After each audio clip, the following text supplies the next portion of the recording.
My dear students, अस्सलाम वालेकुम। उम्मीद है आप सब खैरियत से होंगे। स्टूडेंट्स, लास्ट टाइम हमने फिज़िक्स सब्जेक्ट के पेपर पैटर्न जो कि बोर्ड के अकॉर्डिंग होता है उस पर बात की थी। उम्मीद है आप उस पैटर्न को बहुत अच्छे तरीके से आपने पढ़ा होगा, उस पर गौर किया होगा। स्टूडेंट्स, आज से हम लावी इंस्टीट्यूट के प्लेटफॉर्म से बाकायदा अपनी प्रॉपर 9th क्लास की स्टडी फिज़िक्स के हवाले से जो है उसका आगाज़ करने जा रही हैं। और इस सब्जेक्ट और इस पूरे सफ़र में फ़िज़िक्स के सब्जेक्ट के हवाले से किसी भी टॉपिक में किसी भी पॉइंट पर अगर आपको कोई प्रॉब्लम बेटा फील होता है तो इस स्क्रीन के नीचे लावी इंस्टीट्यूट का नंबर आपको मिलेगा। इस पर आप डायरेक्ट भी बात फ़ोन पे कर सकते हैं या वॉइस रिकॉर्ड करके आप अपने प्रॉब्लम को मेरे साथ शेयर कर सकते हैं। इंशाल्लाह आप सेटिस्फाइड होंगे।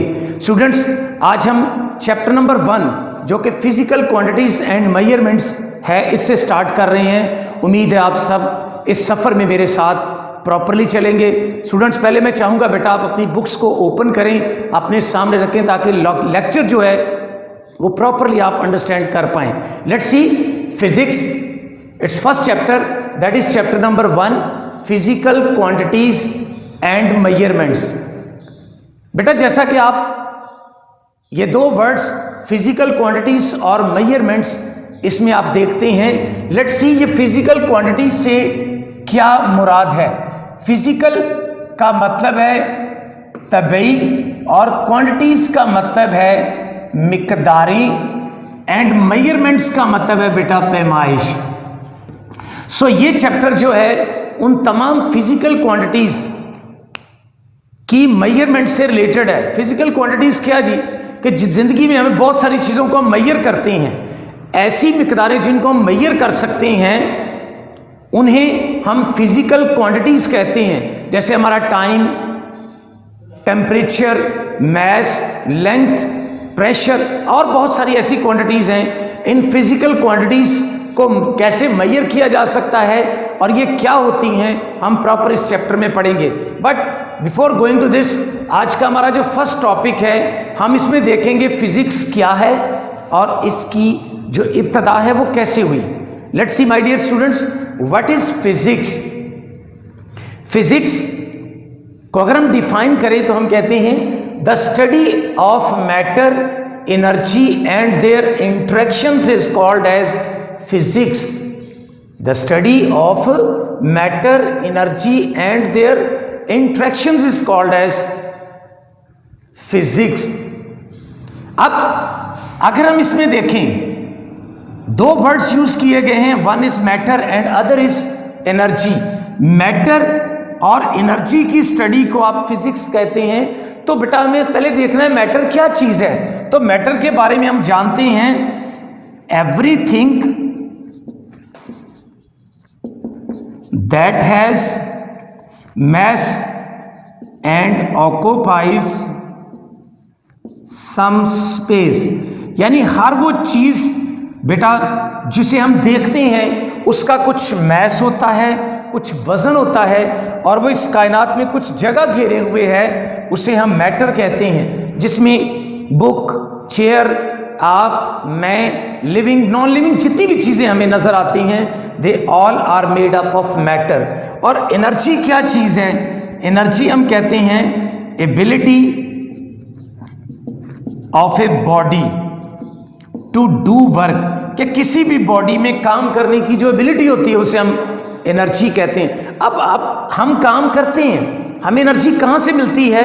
हम उस एनर्जी के लिए इस मैटर को यूज़ करते हैं डेली लाइफ में, चाहे वो फूड की फॉर्म में है, फ्रूट्स की फॉर्म में, किसी तरह से भी है। हम इस मैटर को यूज़ करते हैं और उससे हमें एनर्जी हासिल होती है। सो मैटर और एनर्जी का जो बाहमी रिलेशन है दैट इज़ कॉल्ड फिजिक्स। इसका मतलब है कि पूरी कायनात हर चीज़ मैटर से मिलकर बनी है। तो फिजिक्स जो है चूँकि मैटर की स्टडी है तो इट मीन्स कि फिजिक्स हमारी रोज़मर्रा ज़िंदगी का इल्म है। अब क्वेश्चन ये है कि फिजिक्स जो है, चूँकि हम कहते हैं ये साइंस की एक ब्रांच है, तो बेटा हम ये देखेंगे कि साइंस क्या चीज़ है। साइंस एक लैटिन वर्ड जिसको हम साइंटिया कहते हैं उससे मिलकर ये बना है। इस साइंटिया का जो मीनिंग है, इट मीन्स इसका मतलब है टू नो और नॉलेज भी है। जानने को आप साइंस कहते हैं। तो साइंस की इब्तिदा कैसे हुई स्टूडेंट्स? साइंस की इब्तिदा अगर आप बुक पर पढ़ते हैं तो आप क्लियर वहां से देख सकते हैं उसके फर्स्ट पैराग्राफ में ही कि जब से इंसान ने इस जमीन पर कदम रखा है, अगर साइंस सोचने का नाम है तो जब से इंसान ने जमीन पर कदम रखा उसने तब से अपने इर्द गिर्द की चीजों को उसने देखा, उसने पानी को देखा, जमीन को देखा, सितारों को देखा, हवा को उसने महसूस किया, उसने दरख्तों को देखा, जानवरों को देखा, तो उसके जहन में बहुत सारे क्वेश्चंस क्रिएट हुए, उसने सोचा। तो इसका मतलब है कि साइंस की इब्तिदा इंसान की इब्तिदा से ही हो चुकी थी। 18th सेंचुरी तक, 18वीं सदी तक साइंस की सिर्फ एक ही ब्रांच थी, that was natural philosophy. Philosophy कहते हैं बेटे फलसफा को। नेचुरल का मतलब फितरत, यानी इस कुदरत की बनाई हुई जितनी भी चीज़ें इस ज़मीन पर हैं, इन सब के बारे में जो इल्म था, चाहे वो लिविंग थी, चाहे नॉन लिविंग थी, बड़ी थी, छोटी थी, सॉलिड थी, लिक्विड, जैसी भी थी, हर चीज़ का जो नॉलेज था उसे नेचुरल फिलॉसफी का नाम दिया गया।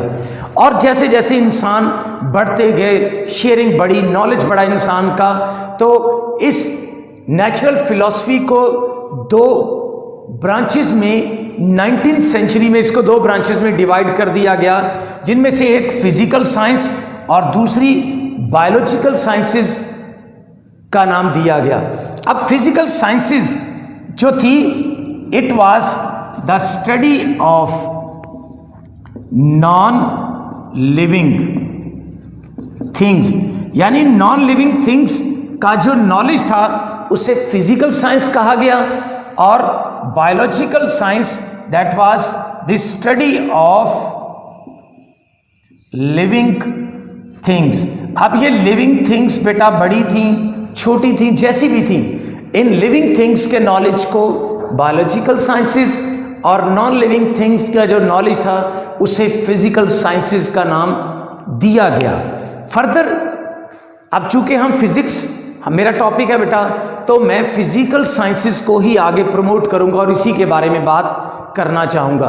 फिजिकल साइंसेस को मजीद आगे 5 सब ब्रांचेस में तकसीम कर दिया गया, छोटी छोटी इसकी ब्रांचेस बना दी गई, जिनमें से एक physics, number 2 chemistry, number 3 astronomy, number 4 geology and number 5 that was metrology.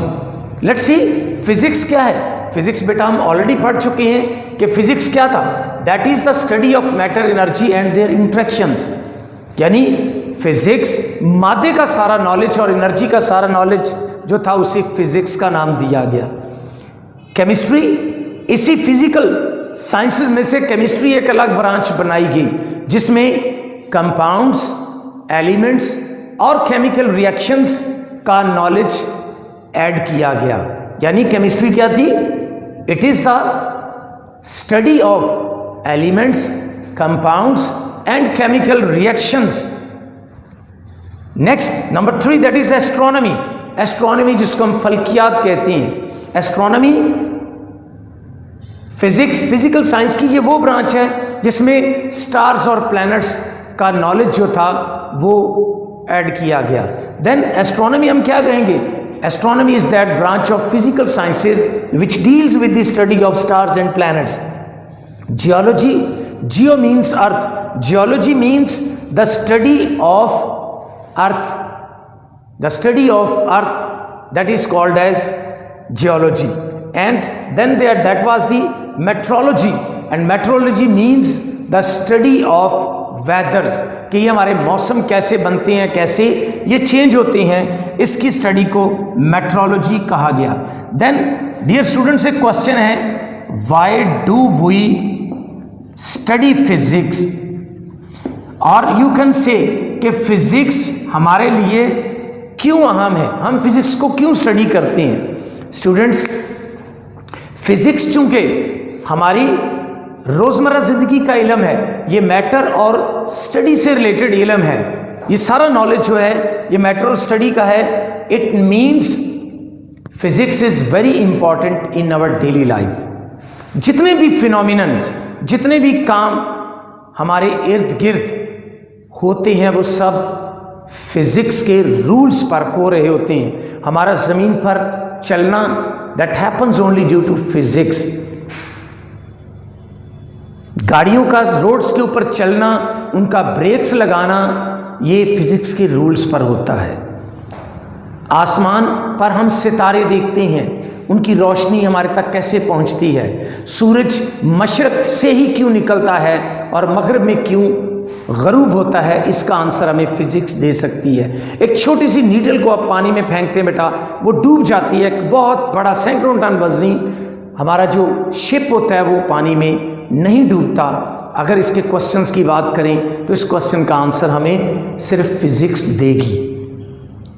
हमारे इस फिजिक्स की बदौलत हमने छोटे से छोटे जितने भी इंस्ट्रूमेंट्स बनाए हैं, एक सिंपल पुली से लेकर एक बहुत बड़े स्पेसशिप तक, आज हमारे टेलीविज़न, हमारे रेडियो, मोबाइल फ़ोन्स, कैमरास और बहुत सारे आलात जो हैं वो फिज़िक्स की बदौलत जो हैं वो वजूद में आए हैं, बनाए गए हैं। तो स्टूडेंट्स, फिज़िक्स जो है that is very important in our daily life, and due to study physics we can get answers of all the questions that comes or arises in our mind about the natural phenomenons और फितरत के जितने भी मज़ाहिर, जितने भी काम इस ज़मीन पर हो रहे हैं, उनके आंसर्स को ढूंढने में फ़िज़िक्स हमें हेल्प करती है। उम्मीद है स्टूडेंट्स आज के लेक्चर से आपने भरपूर फ़ायदा उठाया होगा, आप इसको समझ आई होगी। इसको आप प्रॉपरली डेली बेसिस पर स्टूडेंट्स आप न सिर्फ फिज़िक्स बल्कि तमाम सब्जेक्ट्स को प्रॉपरली आप स्टडी करें। और जहाँ कहीं आप प्रॉब्लम फील करते हैं, लावी इंस्टीट्यूट का नीचे नंबर आपको बेटा मिल रहा है, आप उस पर वॉइस मैसेज भेजकर, कॉल करके आप कांटेक्ट कर सकते हैं। इंशाल्लाह आप हमेशा लावी को और मुझे अपने साथ साथ पाएंगे। अपना बहुत ख्याल रखिएगा। तब तक के लिए अल्लाह हाफिज़।